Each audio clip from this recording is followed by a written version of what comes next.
काबू में अगर उसका पति हो गया और माँ क्या कहती है, हमारे तो परवाह ही नहीं, हमें तो पूछता ही नहीं है, शादी क्या होगी, बस बहू ने मुट्ठी में कर लिया।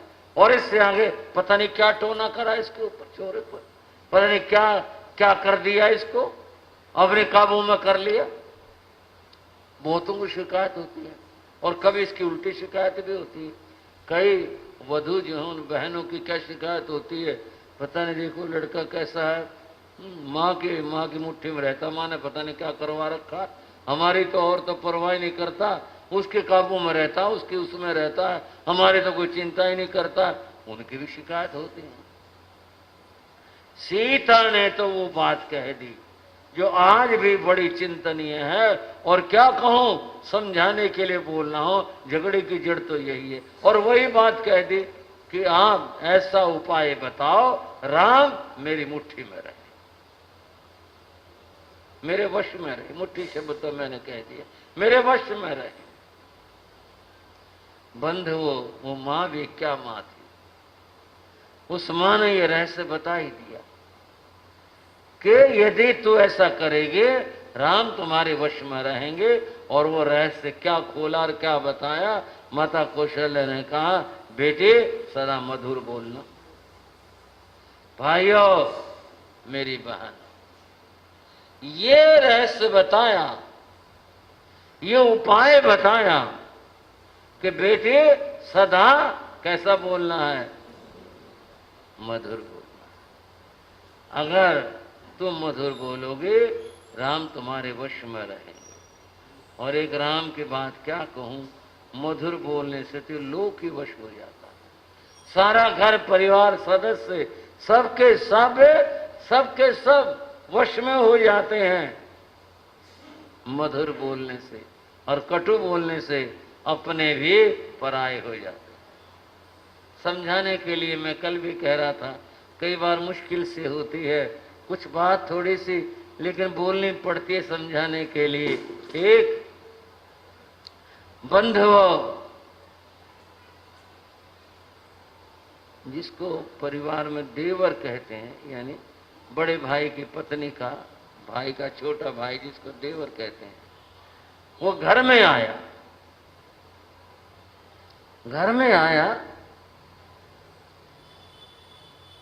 अब बोलने की तहजीब और सभ्यता की बात बता रहा हूं। वो जो उसकी भाभी थी, होगी कोई तकलीफ, किसी को भी कोई तकलीफ हो सकती है, कुछ ही बात सकती है। कभी कभी लोग बिना तकलीफ और बिना बात के भी व्यंग कस देते हैं। आते क्या बोला, कानी भाभी एक गिलास पानी दे। अब ये कोई बोलने की तमीज थी, ये कोई सभ्यता थी, ऐसा बोलना और ऐसा कहना। भाभी ने सुना और बोली, लंगड़े वो पानी रखा ले ले। और क्या सुनेंगे बदले में?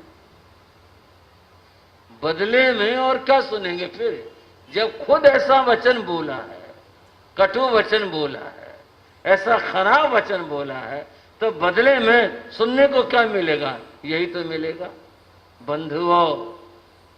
और यदि वह व्यक्ति घर में आते ही सम्मान का वचन बोलता, आदर के साथ में बोलता अपनी भाभी के लिए, भाभी रानी, और गृहस्थों के शब्द में क्या कहूं, अच्छे शब्द बोलता, वो क्या कहती, देवर जी पानी का क्या, शरबत ला दो, शरबत पी लो, पानी का क्या करोगी? अब क्या बात होगी बंधु? एक भाभी है जो अपने देवर को ये कह रही है, देवर जी पानी क्या करोगे, शरबत पी लो, अभी लाते हुए बना के लाते हो। और एक वो है जिसमें ऐसा कटु बोला गया। बंधुओं, ये बोलना तो कुएं पर आवाज देने के समान है। जैसे कुएं पर खड़े होकर, मुंडेर पर खड़े होकर कोई व्यक्ति आवाज देगा, और जो आवाज देगा बदले में क्या आएगी? प्रतिध्वनि वही आएगी, और बढ़कर आएगी। प्रतिध्वनि उसी प्रकार की आएगी, और अगर मधुर बोलेंगे तो मधुर प्रतिध्वनि आएगी। अतः मैं कह रहा था मधुर बोलना चाहिए, उसकी प्रतिक्रिया मधुर होगी। फारसी की एक पंक्ति पढ़ी थी, बंधुओं, उस पंक्ति में कहा जबान शीरी, जबान जिह्वा भाषा, जबान शीरे मुल्क जागिरी। उस आदमी के लिए इसकी जबान मिटी है, सारा संसार सारा मुल्क जो है उसकी जागीर हो जाता है। जागीर उसके अपनी संपदा, उसके अपनी प्रॉपर्टी, उसकी अपनी चीज वो बन जाती है। कैसे बन जाती है? जब मधुर बोलते हैं हर आदमी जो है उसका अपना हो जाया करता है, कोई पराया रहता नहीं। इसलिए बंधुओं कह रहा हूं, क्या कठोर नहीं बोलना चाहिए। भगवान महावीर का वचन आपको याद रहे जो मैंने भगवती सूत्र के पंक्तियों में सुनाया था, जब भगवान ने कहा किमणं देवाणं असंयमे वक्तव्य, ए स्वर्ण फरसे श्रमणो, अगर देवों को असंयम में कहोगे, ए स्वर्ण फरसे, कठोर वचन है, किसी को कठोर वचन नहीं कहना। जब भगवान ने इस संवाद में ये बात बताई है, ये हम सबके लिए, हमारे सबके लिए बात महत्वपूर्ण है। कभी कठोर कठोर वचन नहीं बोलना चाहिए, मधुर वचन बोलना चाहिए। जैन साहित्य की एक कथा है, उस कथा में ये बताया, ये जो वाणी है ना जो हम बोलते हैं, इससे दूसरा तो प्रभावित होता ही होता है। कैसे होता है? मधुर बोलेंगे तो व्यक्ति प्रभावित होगा, बदले में मधुर बोलेगा। कटु बोलेंगे प्रभावित होगा, क्रोधित होगा, बदले में वो भी कुछ ऐसा ही बोलेगा, ऐसा होगा। वहां तो एक और बात कहेगी, इन दोनों से भी ऊपर की बात कहेगी। आप कहोगे इससे ऊपर की बात क्या होगी? वही तो बात बताने जा रहा हूं। बंधुओं, ये पौराणिक वर्णन है पुराणों का। पौराणिक वर्णन में क्या बताया, जैसे ये हमारा जम्बू द्वीप है, इसके बाहर लवण नाम का समुद्र है, उसके आगे चल करके धात की खंड है, नाम उसका, वो भी एक बड़ा द्वीप है। धात के खंड में एक राजा राज्य करते थे, उनका नाम पद्मनाभ था, और उसकी राजधानी का नाम अमरकंका था। अमरकंका में वह रहता था, उसकी राजधानी थी। पद्मनाभ राजा का नाम था, अपना राज्य कर रहा था, चल रहा था, ठीक है। किसी आकाश मार्ग से गमन करने वाले व्यक्ति का अमरकंका आना हुआ। पहले ये विद्याएं थी, आकाश मार्ग से कहीं पहुंच जाते थे। आजकल वायुयान के द्वारा पहुंचते हैं, और तब जो है वो विद्या बल से पहुंच जाते थे। एक ऐसा कोई विद्या संपन्न व्यक्ति आकाश मार्ग से होता हुआ अमरकंका आया। अमरकंका में वह राजा से मिला, राजा ने स्वागत सत्कार किया। पद्मनाभ ने बैठे, बात हो रही थी। पद्मनाभ ने पूछा, क्यों भाई तुम सब जगह जाते हो, द्वीपों में जहां तहां जाना होता है, कोई कहीं की बात तो बताओ। क्या बात बताऊंगी? कोई अजूबा, कोई अच्छी चीज कहीं तुमने देखी हो, कहीं पर कोई महल सुंदर देखा हो, कोई प्राकृतिक दृश्य अद्भुत हो, दर्शनीय हो, जो हमने न देखा हो, कुछ और कोई ऐसी बात तो बताओ। बोले हम तो आकाश से विचरण करने वाले हैं, हम तो बहुत चीजें देखते हैं, प्राकृतिक हो प्राकृतिक बता दें, महलों की जैसी कोई बात कहो तो वो बता दो, और कहो और बताओ, और क्या बताओगे? मनुष्यों के बता दो, मनुष्य बताओ क्या बताओगे? कोई प्रभावशाली राजा, कोई वो, हाँ ये भी बातें बहुत, पर मैं आपको एक बात बता दूं। वो व्यक्ति बोला, बोले बताओ। द्रौपदी नाम की एक महिला स्त्री है, वो इतनी सुंदर है, इतनी सुंदर है, ऐसी सुंदर स्त्री न तो जम्बूद्वीप में है और न धात के खंड में है। ये बात बताई। थोड़े लोग होते हैं जिनके चित्त निर्मल होते हैं, अन्यथा मलिन चित्त वाली दुनिया होती है। राजा ने ये सुना, उसका चित्त मलिन चित्त था। बोले ऐसी क्या सुंदरता है, हमारे धात के खंड में बोले एक भी स्त्री ऐसी नहीं है, एक भी तो हो। अरे भाई ऐसी बात क्यों कह रही हो? जो आपने पूछा ना बता दिया, चलो हाँ मत मानो, हम लोग तो सब जगह जाते हैं, सब जगह घूमते हैं, ऐसा करते हैं। परंतु वो उस व्यक्ति ने और दो बातें इस प्रकार की सुंदरता की कुछ बता दी। उस राजा के पद्मनाभ के मन के अंदर इतना पाप आया, जैसे रावण की बात है सीता का अपहरण करने के, जैन महाभारत में उसका जिक्र है। उसने पद्मनाभ ने ऐसा ही सोच लिया कि ऐसी स्त्री का अपहरण करके उसको लाया जाए, अमरकंका में लाया जाए और अपने महलों में लाया जाए। लगा होगा कुछ पाप कथा शुरू होगी, पर मैं अपनी कथा वाणी की बात से दूर नहीं जा रहा, उसी और हमने आना है, वही समझना है। इस बात के लिए उसने कुछ ऐसे उपाय सोचे जिससे कि द्रौपदी का अपहरण किया जा सके। इसके लिए उसने किसी से कहा भाई ये काम देवता कर सकता और कोई नहीं कर सकता। उसने स्वयं देव साधन किया या किसी से करवाया। देव ने उपस्थित होकर पूछा, बोलो क्या बात है, किस लिए बुलाया है? कहा कि वे द्रौपदी का अपहरण करके यहां लाया जाए और कोई ला नहीं सकता, ये काम तुम कर सकते हो, तुम देव हो, तुम बहुत बड़ी शक्ति वाले हो, तुम ला सकते हो। देव वचन में बंध गया था, ये कह बैठा जो कहोगे वो कर दूंगा। उसने कहा ये पाप करवा रहे हो तुम, परिणाम अच्छा नहीं होगा। बोले परिणाम तो मैंने देखना ना, काम होना चाहिए, हमारा काम तुम करो। देव ने मन मार करके कहा चलो मैं तो कर देता हूं, पर तुम विनाश को निमंत्रण दे रहे हो। बोले कोई बात नहीं, वो हमने देखना, हमारे पास बहुत ताकत, हम देखेंगे।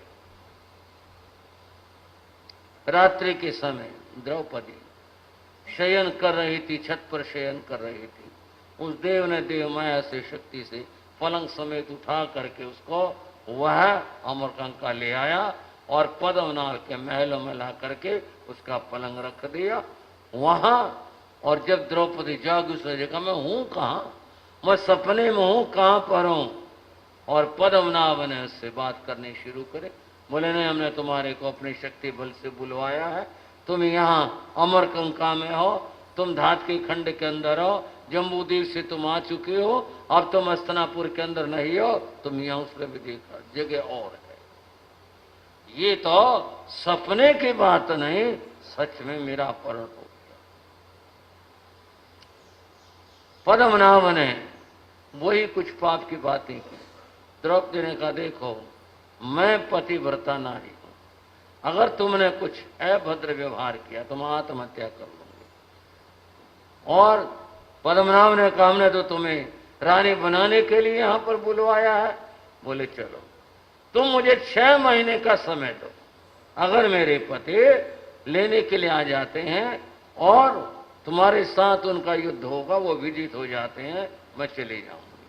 और 6 महीने के बाद फिर तो मैं यहाँ परवश हूं, मजबूर हूं, जो कुछ तुम्हारा जैसा विचार हो वो आगे की बात होगी, 6 महीने का समय दे दो।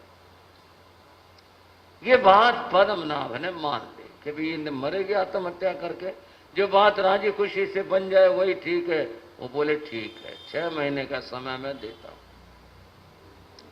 उधर हस्तिनापुर में वहां देखे द्रौपदी गई कहां, इधर उधर जहां तहां ढूंढा, कोई पता ही नहीं उसका।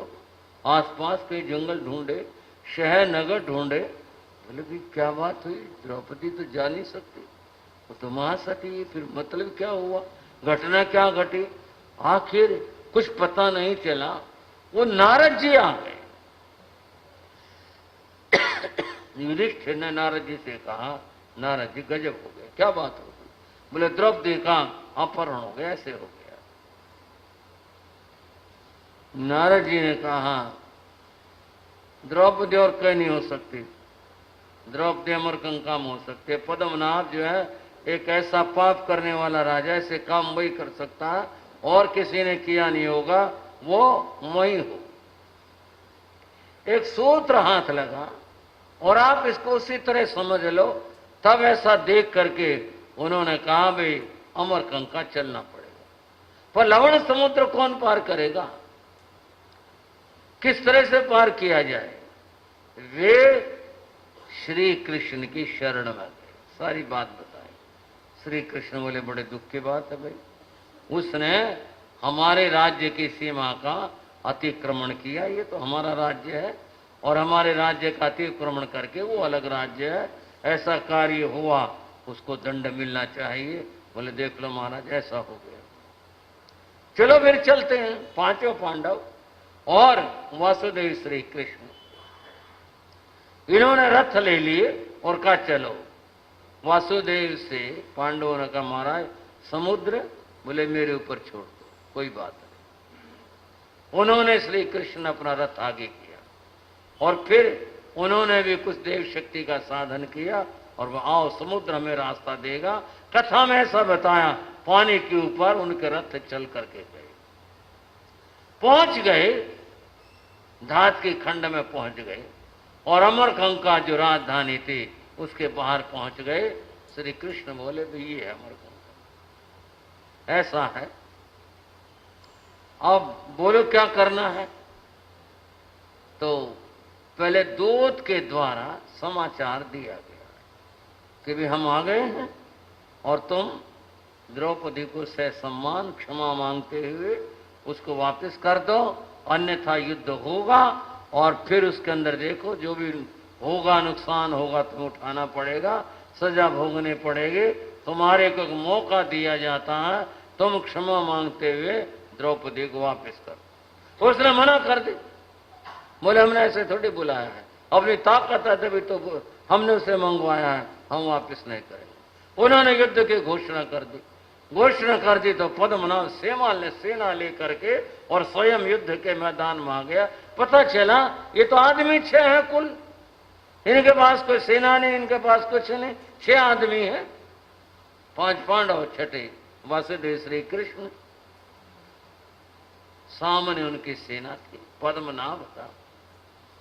श्री कृष्ण ने पांडवों से कहा लो भाई अब युद्ध का समय आ गया, बोलो कैसे करना है। महाभारत में तो मैं शब्दों में बंधा हुआ था कि मैं शस्त्र नहीं उठाऊंगा।